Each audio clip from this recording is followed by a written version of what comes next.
Diani wakatenda zose lotakabarizirwa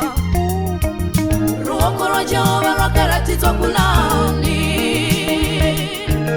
nokuti wakamera pamberi pake sebukira nyoro semuzi unobuda pafu